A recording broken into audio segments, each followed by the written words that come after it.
శ్రీ కంచి కామాక్షి అమ్మవారి జ్యోతిశక్తి పీఠం. మీకు ఎటువంటి సమస్యలు ఉన్నా ఫోన్ ద్వారానే మా గురువు గారు జ్యోతిష్యం చెబుతున్నారు. భార్యాభర్తల కలహాలు, ప్రేమించిన వారు దూరం కావడం, డబ్బు, వ్యాపార సమస్యలు, పెళ్లి కుదరకపోవడం, సంబంధాల సమస్యలు, గ్రహ దోషాలు, భూమి వాస్తు దోషాలు, విదేశీ ప్రయాణం కోసం, ఆరోగ్య సమస్యలు, కుటుంబ సమస్యలు, లక్ష్మీ శాంతి, గృహశాంతి, వివాహం ఆలస్యం కావడం, స్త్రీ పురుష వశీకరణం, నాగదోష నరఘోష సమస్యలు, సినీ ఫీల్డ్ గురించి, విడాకులు, కోర్టు సమస్యలు, రియల్ ఎస్టేట్ సమస్యలు, రాజకీయం, ప్రమోషన్ గురించి, శత్రు వశీకరణ, చెడు ప్రయోగాలు. మీరు ఎక్కడెక్కడో జ్యోతిష్యం చెప్పించుకుని అది నెరవేరలేదని బాధపడుతున్నారా? స్త్రీ పురుష వశీకరణకు ప్రత్యేక పూజలు చేసి మా గురువు గారు 100% పరిష్కారాన్ని చూపిస్తారు.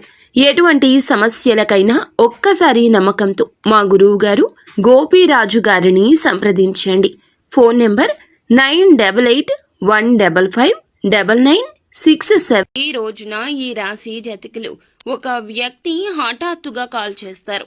కాల్ చేసి ఏం చెప్పబోతున్నారో తెలిస్తే గనక మీరు అకస్మాత్తుగా షాక్ అయిపోతారు, ఆశ్చర్యపోతారు.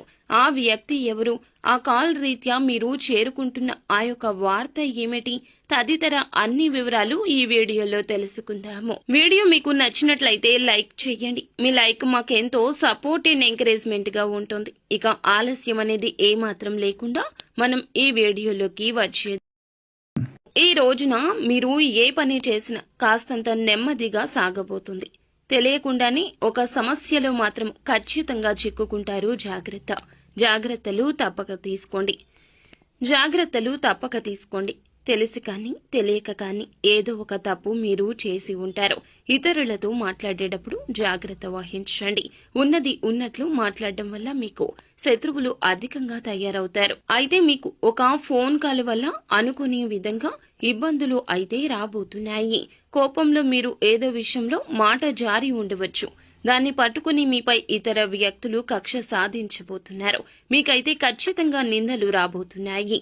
నమ్మినా నమ్మకపోయినా ఇదే వాస్తవము. ఏదైనా విషయం గురించి నిజాలు తెలుసుకుని మీరు మాట్లాడే ప్రయత్నం చేయండి. ఎక్కువ మటుకైతే మీరు మాట్లాడకుండా సైలెంట్ గా ఉండడమే మేలు. అయితే ఖచ్చితంగా ఈ రోజున ఈ ఫోన్ కాల్ అయితే వస్తుంది.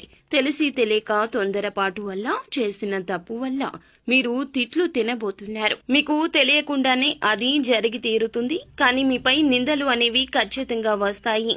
మీరు ఏదైనా మాట్లాడేటప్పుడు మాత్రము తగిన జాగ్రత్తలు తీసుకోండి. 1-2 సార్లు చుట్టుపక్కల ఉన్న వాళ్లే మీకు శత్రువులు అనే విషయం మీద ధ్యాస ఉంచండి. ఏదో విషయంలో మీరు కోపంలో ఏదో ఒక మాట తూలి ఉండవచ్చు, జార విడిచి ఉండవచ్చు. దాన్ని పట్టుకుని మీ పైన వారు ఖచ్చితంగా కక్ష సాధించే ప్రయత్నం చేస్తారు. మీరు వెక్కి ఏడుస్తారు, నిందల పాలు కాబోతున్నారు. ఏదైనా విషయం గురించి నిజం తెలుసుకుని మాట్లాడడం చాలా వివేకము. అయితే ఒక ఫోన్ కాల్ రూపంలో మీకు మాత్రము తిట్లు అయితే కలగబోతున్నాయి. దీన్ని ఎవ్వరూ తప్పించలేరు. మీరు చెయ్యని తప్పుకు మాత్రం అబాసు పాలవుతారు. మీకు ఈ యొక్క మాసంలో ఈ రోజున ఇలా మిశ్రమంగా ఉంటుంది. ఏ పని చేసినా నెమ్మదిగానే పూర్తవుతుంది. తొందరపాటు నిర్ణయాలు అస్సలు మీకు మంచిది కాదు. అలాగే కుటుంబంలో ప్రేమలు పెరగబోతున్నాయి. పాత ఆరోగ్య సమస్యలు తీరిపోయే అవకాశం ఉంది. కుటుంబంలో ఉన్న ఆరోగ్య సమస్యలు కొంతమేర తగ్గుముఖం పట్టే అవకాశం ఉంది. ఈ యొక్క కుంభరాశి వారు వీరికి శత్రువులు అధికంగా ఉంటారు. వీరు ఏ పని చేసినా కానీ ఈ యొక్క రోజున నెమ్మదిగానే సాగుతుందని 1కి పలుమార్లు చెప్తున్నాం. కావున ఏ పెట్టుబడి పెట్టవద్దు.